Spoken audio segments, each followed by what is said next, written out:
Hello, student. Myself Darshan Parmar and subject name is Building Construction Technology and unit number 4 Building Component. So in today's video session we will discuss about flooring. Okay. So first of all we will discuss about mosaic flooring. So what is the mosaic flooring? So mosaic flooring, in mosaic flooring it is made of small pieces of broken tiles of china glaze or of cement or of marble arranged in different pattern. A concrete base is prepared as in the case of concrete flooring and over it 5 to 8 cm thick lime surkhi powder of bricks mortar is spread and leveled. So in mosaic flooring जो made of small pieces, जो broken tiles के small pieces है, China glaze और cement के और marble arrange different patterns में उसको हम अरेंज करते हैं इन मोज़ेक फ्लोरिंग में. A concrete base is prepared, उसमें कंक्रीट बेस है वो पहले हम प्रिपेयर करते हैं as in the case of concrete flooring and over it 5 to 8 centimetre thick lime सुर्खी पाउडर ऑफ ब्रिक्स मोटर है, उसको हम स्प्रेड करते हैं और उसके बाद उसको हम लेवल करते हैं. उसके बाद on this a 3 mm thick cementing material in the form of paste of 2 parts of slack lime, 1 part of powder marble and 1 part of pozzolana material is spread and is left to dry for about 4 hours. So mosaic flooring में क्या है कि उसमें 3 mm thick cementing material का use करते हैं form of paste में, जिसमें 2 parts है वो स्लैक लाइम के होते हैं और 1 part है उसमें पाउडर मार्बल का एंड 1 part है पोज़ोलाना मटेरियल का. स्प्रेड करते हैं एंड उसको लेप करते हैं ड्राई फॉर अबाउट 4 hours के लिए. Okay. After that in mosaic flooring here after small pieces of broken tiles are arranged in defined patterns and hammered into cementing layer. The surface is gently rolled by a stone roller of 30 cm diameter and 40 to 60 cm long, sprinkling water over the surface so that cementing materials comes up through the joints and an even surface is obtained. Floor is allowed to dry for 2 weeks before use. उसमें use करने के पहले जो floor है उसको allow करते हैं dry 2 weeks के लिए. सो इन मोज़ेक फ्लोरिंग में क्या है कि जो इसमें स्मॉल पीसीस है ब्रोकन टाइल्स के, उसको अरेंज करते हैं हम डिफाइनेड पैटर्न्स में एंड उसको हैमर करते हैं सीमेंटिंग लेयर में. सरफेस वो है जेंटली रोल्ड होता है स्टोन रोलर से 30 सेंटीमीटर डायमीटर का एंड 40 to 60 सेंटीमीटर उसको लॉन्ग रखते हैं. Sprinkling water over the surface में क्या है कि उसमें जो सीमेंटिंग मटेरियल है वो comes up through the joints में कम्स अप करते हैं एंड इवन सरफेस है वो ऑब्टेन करते हैं. Floor is allowed to dry for 2 weeks before use. जो बिफोर 2 weeks पहले यूज करने के लिए फ्लोर है उसको ड्राई में अलाउ करते हैं. This is the figure of mosaic flooring. Okay. Now उसके बाद ये जो फिगर आपको दिखाई दे रहा है ये फिगर है मोज़ेक फ्लोरिंग का. उसके बाद हम नेक्स्ट देखते हैं tile flooring. So in tile flooring is constructed from square, hexagonal और other shapes made up of clay, cement, concrete और टेराजो.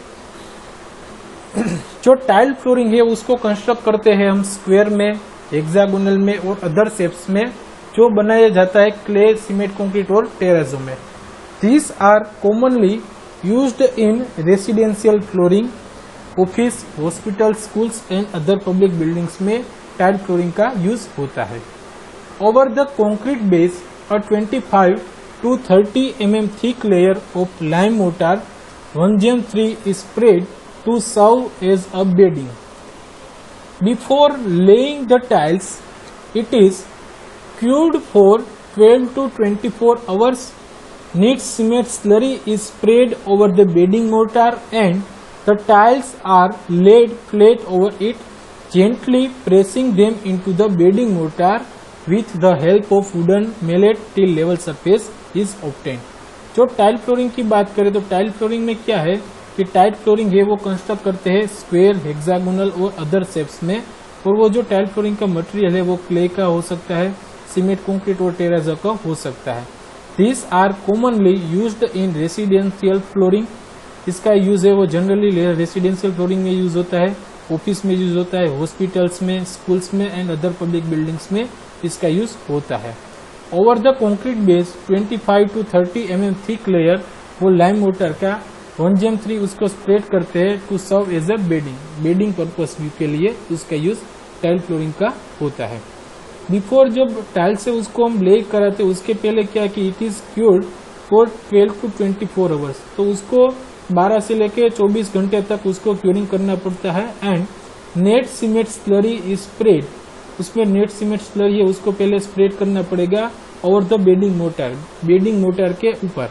एंड जो टाइल्स है वो प्लेट हम उसको वहाँ पे ओवर इट मीन्स के लेड उसको टाइल से उसको हम लेट कराते हैं प्लेट में, वहाँ पे gently pressing them into the bedding mortar with the help of wooden mallet till level surface is obtained. Now this is the figure of tile flooring. Okay, after that tile flooring के बाद आता है marble flooring. So in marble flooring it is a superior type of flooring used in bathrooms and kitchens of residential building and in hospitals, sanatoriums, temples, etc., where extra cleanliness is an essential requirement. So in marble flooring superior type of flooring का use होता है bathroom में, kitchens में, residential building में and hospitals में, सैनिटोरियम्स, temples में भी use हो सकता है। वेयर एक्स्ट्रा क्लीनलीनेस जब जहाँ पे रिक्वायरमेंट होती है at that time marble flooring are preferred. The base concrete is prepared in the same manner as that of concrete floor. जो बेस कॉन्क्रीट है उसको हम प्रिपेयर करते हैं सेम मैनर में जब कॉन्क्रीट फ्लोर का यूज होता है तब। Over the base concrete 20 mm thick bedding mortar of either 1/4 cement sand mix है उसको हम स्प्रेड करते हैं under the area of each individual slab में। The marble slab is then laid over it, उसके ऊपर मार्बल स्लैब है वहां पे हम लेड करवाते हैं and gently pressed with the wooden mallet and level. The paved area is properly cured for about a week.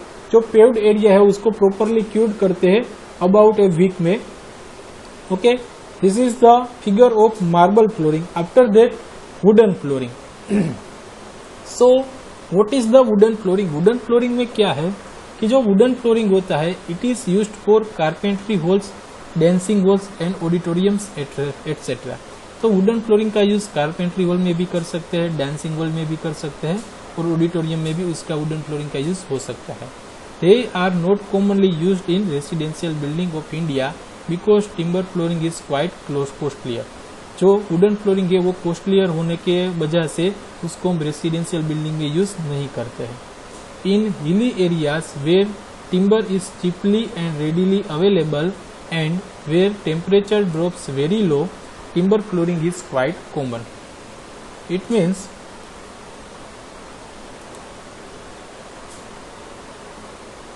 so one of the major problems in timber flooring is the damp prevention. कि जो major problem है timber flooring का क्या है कि भाई डैम्प prevention है उसको वो डैम्प प्रिवेंशन होता है उससे। तो टिम्बर फ्लोरिंग का मेजर प्रॉब्लम्स है वो मेजर प्रॉब्लम्स है टिम्बर फ्लोरिंग का। This can be done by introducing DPC layer below the flooring. जो below the flooring है उसमें DPC layer उसको introducing करते हैं wooden flooring में। Now this figure is the wooden flooring figure. After that asphalt flooring. So asphalt flooring क्या है? This is the first one is asphalt mastic flooring. Asphalt mastic is the mixture of sand and asphalt in the ratio of 2:1 mixed hot and then laid in continuous sheet. It can also be applied cold by mixing with mineral oil and asbestos. The thickness of asphalt mastic may be 2.5 cm for ordinary construction.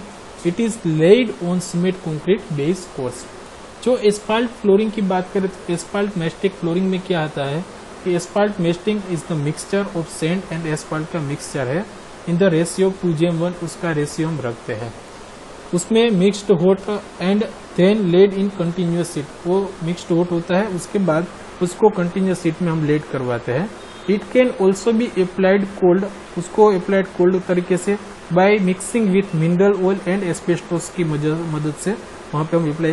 The thickness of asphalt mastic may be 2.5 centimetre for ordinary construction. It is laid on cement concrete base course, उसको laid करवाते हैं हम cement concrete base course में। Second one, asphaltic tiles. So in asphaltic tiles these are prepared from asphalt, asbestos fibers and mineral pigments by pressing the mix in different size with thickness varying from 3 to 6 mm। Asphaltic tile से उसको हम prepare करते हैं asphalt, asbestos fibres and mineral pigments by pressing the mix in different size with thickness varying from 3 to 6 mm। And asphaltic tiles are cheap, resilient, sound proof, non absorbent and moisture proof. जो asphaltic tile से वो cheap होता है, resilient होता है, sound proof and non absorbent and moisture proof होता है। Now third one is asphaltic mosaic and fourth one is acid proof mastic flooring. So in asphaltic mosaic, okay,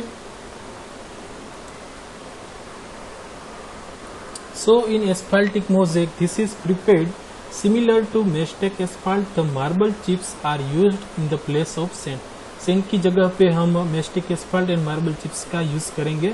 asphalt में भी आइदर इन ब्लैक, जो asphalt है वो either black colour में हो सकता है और अदर सुटेबल कलर में भी हो सकता है। And is laid in hot condition, और हॉट कंडीशन में उसको हम वहां पे प्लेस करवाते हैं। Acid proof mastic flooring. Acid proof blocks of asphalt are available. The asphalt blocks are first laid on concrete base, then acid proof asphalt is uniformly spread over the surface of the blocks। Fine sand is spread over the liquid asphalt before it hardens। वहाँ पे जो fine sand है वो उसको spread करवाते हैं over the liquid asphalt before, जो harden होता है उसके पहले लिक्विड एस्फाल्ट है वहाँ पे हम फाइन सैंड है वो स्प्रेड करवाते हैं। Now rubber flooring. So in rubber flooring it consist of sheets और tiles of rubber in variety of patterns and colours with thickness varying from 3 to 10 mm। जो इसमें क्या है कि इसमें कंसिस्ट होता है सीट्स और tiles of rubber variety of patterns में and colours with thickness varying from 3 to 10 mm। The sheets और tiles are fixed to concrete base और wood by means of appropriate adhesives, epoxy, polyurethane. Now rubber flooring are resilient and sound proof, however they are costly. जो rubber flooring है वो resilient होता है और sound proof होता है। They are costly. They are used only in office and public buildings. जो rubber flooring से उसका यूज जनरली ऑफिस और पब्लिक बिल्डिंग्स में होता है। नाउ लिनोलियम फ्लोरिंग और covering. So in linoleum flooring और कवरिंग में क्या होता है कि जनरल में it is covering which is available in rolls and which is spread directly on concrete और वुडन फ्लोरिंग में प्लेस करवाता है। The sheets are either plain और printed and are available in 2 to 6 mm thickness and 2 to 4 metre wide rolls में होता है। Linoleum tiles are also available which can be fixed to concrete base in different pattern. Linoleum coverings are attractive, resilient, durable and cheap and can be clean very easily. जो ये types का covering से वो attractive होता है, resilient होता है, durable and cheap होता है और उसको क्लीन है वो वेरी इजीली हम क्लीन भी कर सकते हैं। However it is subjected to rotting when kept wet और moist for some time, therefore it can not be used for bathrooms and kitchens etcetera. जो तो उसमें क्या है कि उसको मोर ओवर हम ये भी कह सकते हैं कि subjected to rotting when kept wet और मोइस्ट फॉर सम टाइम, तो वो क्या हो जाता है कि रोटिंग हो जाता है। सो क्या उसमें क्या होता है, so therefore it can not be used for bathroom and, तो इससे ये हम बाथरूम और किचन में इसका यूज नहीं कर सकते। This is the figure of the linoleum flooring. Okay, now after that cork flooring. So cork flooring क्या है कि भाई जो कॉर्क फ्लोरिंग है उसमें क्या होता है कि it is perfectly noiseless and used in libraries, theatres, art galleries, broadcasting stations etcetera. So this is the generally ये नॉइसलेस फ्लोरिंग है और उसका use library, theatres, art galleries, broadcasting stations में होता है। Now cork is the outer bark of cork oak tree is available in the form of cork carpet and cork tiles. It is fixed to concrete base by inserting a layer of saturated felt. So ये क्या है कि भाई ये generally it is fixed to concrete base by inserting a layer of saturated felt का layer होता है and they are available in various size 10 cm by 10 cm to 30 cm by 90 cm. Various thickness and उसकी जो thickness है वो 5 to 15 mm and various sets में cork flooring है वो आता है। नाउ उसके बाद आता है glass flooring. So glass flooring में क्या है कि भाई ग्लास फ्लोरिंग है, this is a special purpose flooring used in circumstances where it is desired to transmit light from upper floor to lower floor and specially to admit the light at the basement from the upper floor. जो glass flooring है वो special purpose है flooring में use करने के लिए circumstances में where it is desired to transmit light from upper floor to lower floor and specially to admit the light at the basement from the upper floor. जो upper floor से जो lighting है वो basement में भी जा सके, तो इसलिए ग्लास फ्लोरिंग का यूज होता है। Structural glass is available in the form of tiles in thickness varying from 12 to 30 mm। जो स्ट्रक्चरल ग्लास है वो अवेलेबल होता है in the form of tiles thickness में, जो उसकी जो थिकनेस है वो 12 से लेकर 30 mm तक उसकी थिकनेस होती है। Glass flooring is very costly and it is not used commonly. Glass flooring है वो कॉस्टली ज्यादा है और उसको हम जनरली यूज नहीं करते। आफ्टर दैट प्लास्टिक और PVC flooring. So in plastic और पीवीसी फ्लोरिंग में क्या है कि जनरली प्लास्टिक और पीवीसी फ्लोरिंग की बात करें तो plastic flooring it is made up of plastic material called polyvinyl chloride PVC fabricated in the form of tiles of different size and different colour sets. So जो plastic और PVC flooring है वो made up होता है plastic material में और उसको कहते हैं polyvinyl chloride PVC fabricated in the form of tiles of different size and different colour sets. Now these tiles are now widely used in residential as well as non-residential building। तो ये tiles है वो widely use होता है residential में purpose point of view से भी तुम यूज कर सकते हैं और नॉन रेसिडेंशियल बिल्डिंग्स में भी उसका यूज हो सकता है। The tiles are laid on concrete base. जो टाइल्स है उसको हम लेड करवाते हैं कॉन्क्रीट बेस में। The tile is laid when the adhesive has set sufficiently and it is gently pressed with the help of 5 kg weight wooden roller and the oozing out adhesive is wiped off। जो tiles है उसको हम laid करवाते हैं when the adhesive has set, जो adhesive है वो sufficiently set हो जाता है, उसके बाद it is gently pressed with the help of 5 kg weight wooden roller and the oozing out adhesive is wiped off। Now plastic और पीवीसी फ्लोरिंग में the floor is washed with warm soap water before used. It is resilient, smooth, good looking and can be easily clean. It is costly and slippery and can B damaged very easily when in contact with burning object. So plastic और PVC flooring में क्या है कि जो floor है उसको wash warm soap से water का बिफोर यूज करके भी हम उसको वॉश कर सकते हैं वार्म सोप की मदद से। एंड इट इज रिजिलियंट, वो जो प्लास्टिक और पीवीसी फ्लोरिंग है वो रिजिलियंट होता है, स्मूथ होता है, गुड लुकिंग एंड उसका यूज इजीली भी क्लीन भी हो सकता है। It is costly and slippery and can B damaged very easily when in contact with burning objects. जो ये कॉस्टली और स्लिपरी है और वो डैमेज भी हो सकता है वेरी इजीली जब वो बर्निंग ऑब्जेक्ट्स के कॉन्टेक्ट में आए तब। Okay, so now this video lecture is here over.